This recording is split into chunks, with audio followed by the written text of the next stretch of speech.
Alam mo ba na isang bulag na matanda ang nagnakaw ng pinakamayamang lungsod sa mundo? Taong 1202, ang ikaapat na krusada ay naglayag para bawiin ang Jerusalem, pero hindi sila nakarating doon. Si Enrico Dandolo ang Doge ng Venice.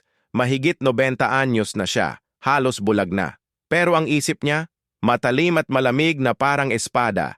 Ang Venice ang nagbayad ng mga barko ng krusada. At dahil doon, may hawak si Dandolo, malaking hawak.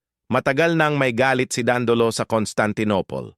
Ang mga Bizantino, ayon sa kwento, ang siyang nagpabaya sa kanya at naging dahilan ng pagkawala ng kanyang paningin. Ilang dekada na niyang tinitimpi ang galit na iyon. At ngayon, nasa kamay na niya ang buong hukbo ng Kristiyano. Iniliko niya sila. Hindi patungo sa Jerusalem, kundi patungo sa Constantinople, ang pinakadakilang lungsod ng Kristiyanong mundo. Taong 1200 personal na siyang sumabay sa pag-akyat sa mga pader ng lungsod. Isang matanda, halos bulag, ngunit siya ang nagwagi. Ang utang, nasingil na.